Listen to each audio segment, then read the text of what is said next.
Today, we're discussing DPRK troops and their potential role in the war against Ukraine.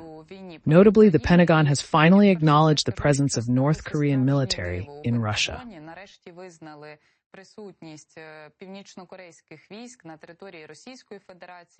Why is this a miracle? Because for weeks they claimed they weren't 100% sure if North Korean mercenaries were present. Statements from NATO, the Pentagon, Joe Biden, and the American president are simply a statement of fact. Yes, we know. You said it. We confirm it. Will this statement finally lead to important decisions, in your opinion? Всі ми чули ці заяви від Рютте, інших бюрократів, відносно того, що, вже, по суті, зафіксовано ними пересування північно-корейських військових. You know, we've all heard these statements from other bureaucrats that, yes, they have actually recorded the movement of North Korean military personnel through the territory of the Russian Federation, and they are most likely already on the outskirts of the Kurdish region. With a high probability, yes, they will be used on the side of the Russian Federation against Ukraine.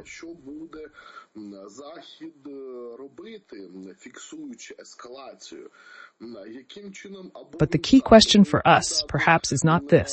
The important question for us is what the West will do when it records an escalation. How it will respond to the Russian Federation or North Korea, or say, will it help to strengthen, for example, Ukraine? That is, either we will see a symmetrical response from it or an asymmetrical one, logically and correctly.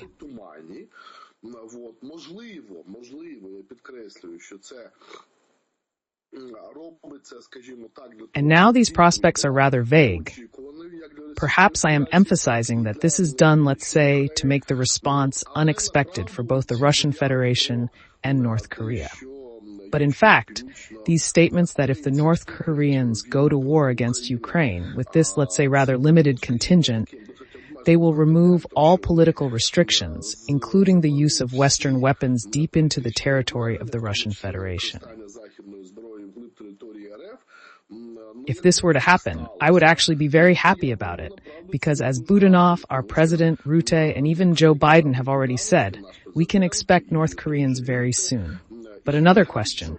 We understand that the North Koreans will be wearing Russian Federation uniforms with forged documents of some Yakuts or Buryats, so that they will not be immediately identifiable.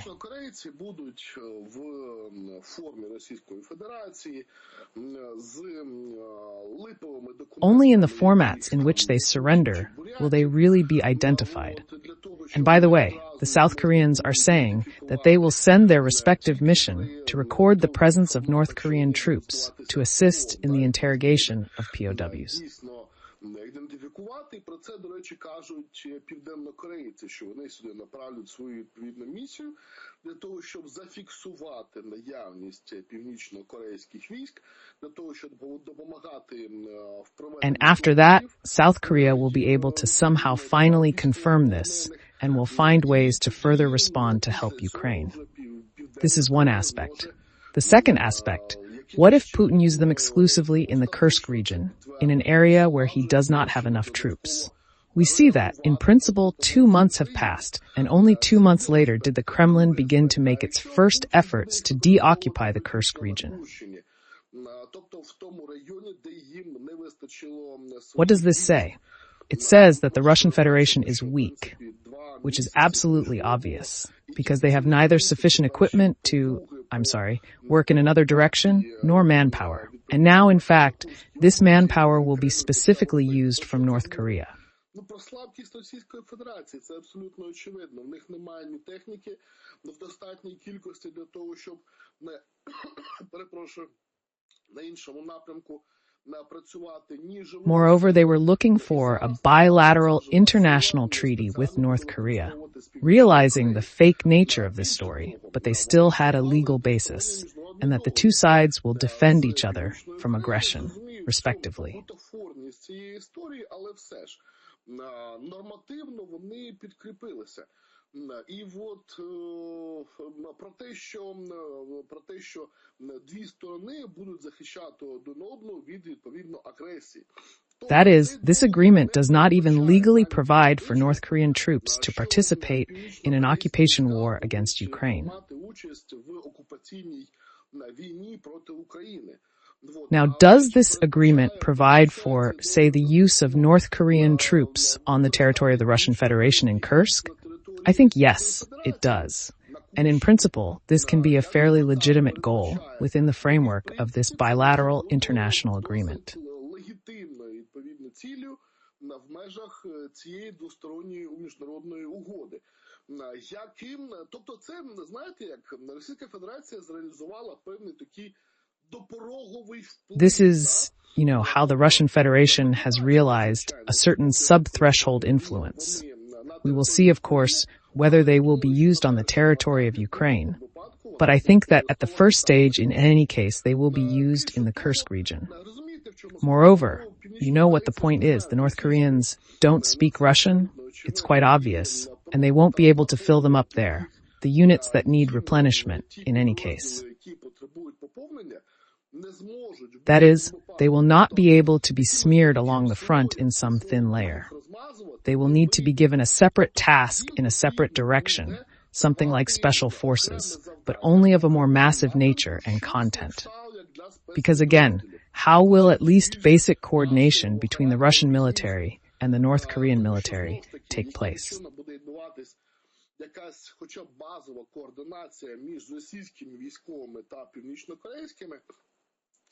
In fact, there is no such thing. Most likely, they will be allocated a certain section of the front line, most likely in the Kursk region, where they will act as autonomously as possible.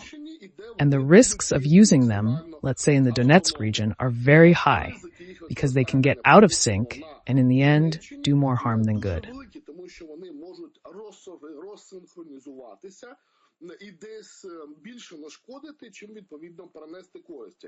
In a word, to summarize, I think this story with the North Koreans will have its own development. At the international level, we need to use this fact that the North Koreans will be fighting on the side of the Russian Federation in the near future and insist on the points of the victory plan, including, first of all, the possibility of using long-range weapons deep into the territory of the Russian Federation. So this is, first of all, just a political decision. But in fact, we have to understand that whoever read Rutte's message to the NATO Secretary General carefully must have noticed that he emphasized the importance of North Korean troops being deployed in Europe and accordingly in the Asia-Pacific region.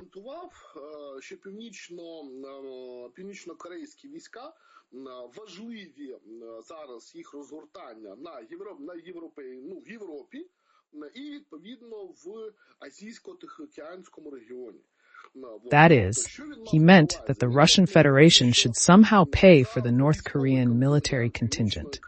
Not only is there a huge amount of artillery ammunition being supplied, not only is North Korea already making missiles and other ballistic missiles, again, for the Russian Federation, but the Russian Federation has also bought North Korean soldiers for the war.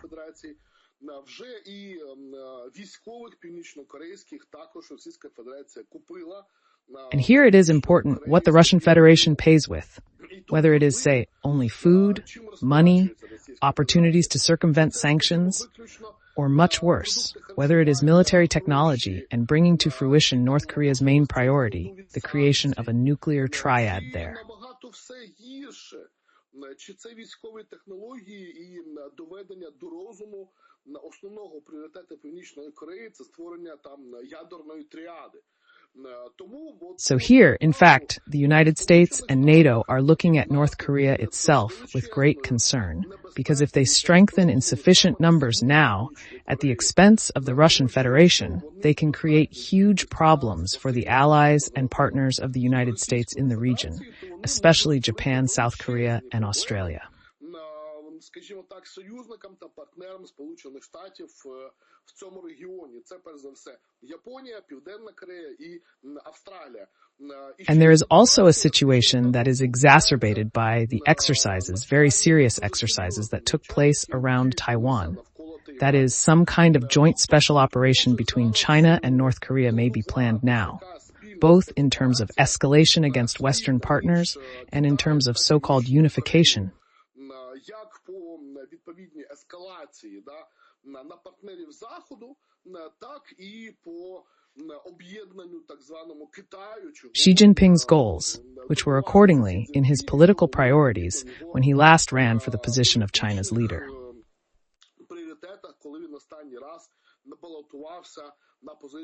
I mean, in fact, the situation has already gone far beyond the Russian-Ukrainian war. Russia is trying to find reinforcements, looking for them wherever it can, from Iran, North Korea to China, as well as in more neutral countries that simply serve as transit zones to circumvent the sanctions. Від Ірану, Північної Кореї до Китаю, і так і більш нейтральних країн, які просто здійснюють, скажімо, функцію таких перевалочних зон. And with all this, friends, just so we understand, just yesterday I read information that since the beginning of the full-scale attack by the Russian Federation, Europe has purchased more than 400 billion euros worth of energy, namely gas. And then we ask you, why the sanctions are not working, and where does the Russian Federation get the huge funds? Європа закупила в Росії енергоносіїв на суму більше ніж 400 мільярдів євро. Moreover, Russia sells huge volumes of raw materials to China, and using a shadow fleet, including with India, it continues to sell the same liquefied gas to the European continent in a very serious way. Right now, France has purchased 3/4 of its winter stocks of Russian liquefied gas. Вона продовжує досить серйозно той самий скраплений газ, якщо говорити конкретно, продавати на європейський континент. От зараз Франція 3/4 своїх That is, American liquefied natural gas is slowly being pushed out of the European market in favor of cheaper Russian gas.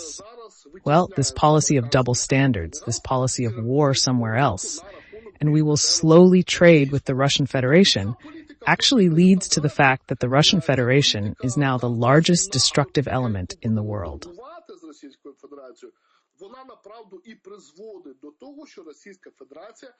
And scales the war to other continents, other areas, other regions of the world.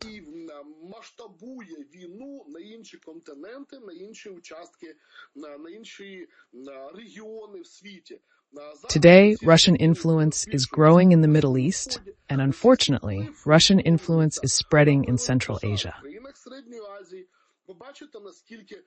Росія не жалкує грошей на вибори в тій самій Грузії, в Молдові. You can see how much money Russia spares for elections in Georgia and Moldova, how much it is now pulling in the options of post-Soviet countries, and now it is being further strengthened by North Korea and very close relations with China. Nevertheless, the United States and the countries of the collective West urgently need to draw serious conclusions from this.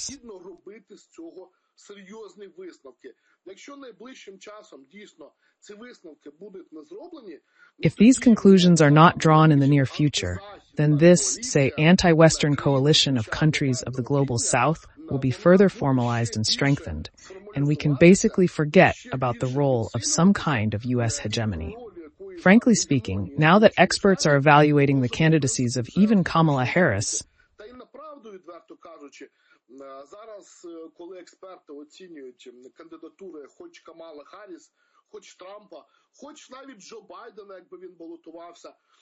Even if Trump runs, it will certainly not be, say, Reagan or any U.S. government, and it will always be a policy of seeking balances and accordingly distributing regional influences, regional franchises, rather than playing a full-fledged role of a world policeman. Friends, the world is changing before our eyes, and we have to find our place in this world.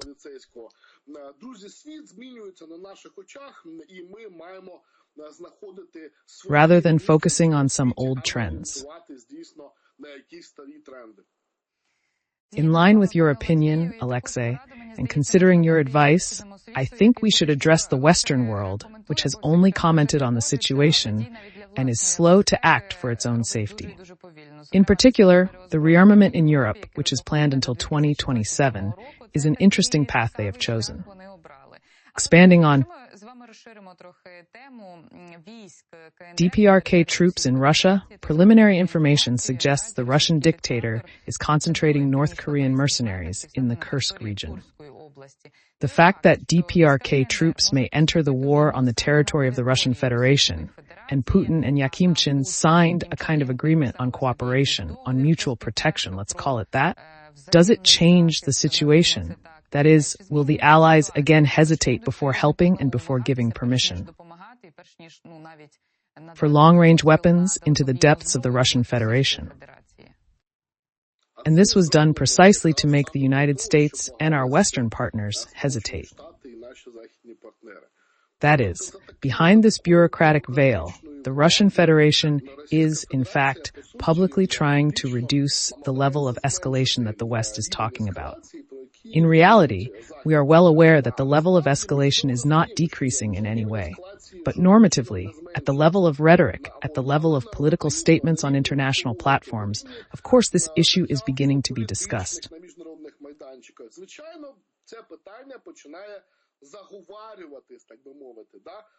So to speak, they start talking about deoccupation, they start talking about restoring their territorial integrity, and so on and so forth. So of course, this can slow down any decisive actions, including the so-called long range, from our partners. Якісь рішучі дії, в тому числі і по так званій далекобійності від наших партнерів.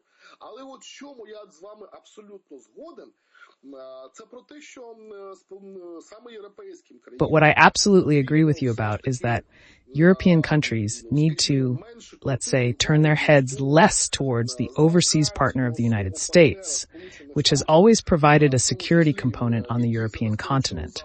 Now they need to make some decisions autonomously. Because if they don't, there will be consequences.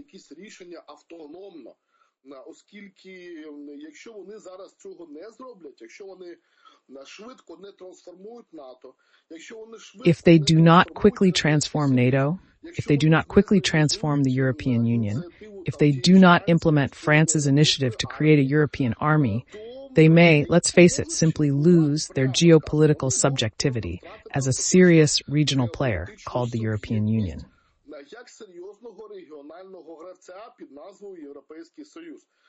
Тому що економіка економікою, це звичайно добре. Economy is good, of course, and everyone wants to benefit from this great economy. India, China, and many others, including the Russian Federation. But we are well aware that in the modern world, in addition to a powerful economy, there must be powerful armed forces. Then yes, you influence the processes, then your opinion is taken into account. And if you have nothing else but the economy, by and large, then no one will take your opinion into account. And this is where we really need to work with I think more deeply with our European partners, both with the supranational institution, the European Union, with Ursula von der Leyen, and with European leaders like Scholz in Germany, Meloni in Italy, Macron in France. And at the same time, we realize that they are also far from being in the best condition right now. І ми причому розуміємо, що вони також далеко не в самому кращому стані зараз знаходяться. Тому що Німеччина... Because Germany and the Scholz coalition are now at serious risk of losing the elections that will be held next year. З ризиками програшу виборів, які будуть в тому році, під серйозними ризиками, і саме це спричинило таку зміну його риторики. This is what caused this change in his rhetoric. France is the same way. Macron has a very unstable and quite critical relationship with the parliament right now. So he can't make many decisions either. And all these things, my friends, all these things are now being used by the Russian Federation to destabilize the political landscape in the European Union. But if I repeat, yes, add to this Switzerland, which was with France in the status of observers during the creation of the Friends of Peace group at the UN, which was initiated by China. в ООН, групи «Друзі миру», яку ініціювала Китай. Додайте до цього ще Сербію, Add to this Serbia, which wants to hold a referendum, and where should it go? The European Union, respectively, or the BRICS? Add to this Turkey, which, as a full member of NATO and a candidate for EU membership, participates in the BRICS meeting.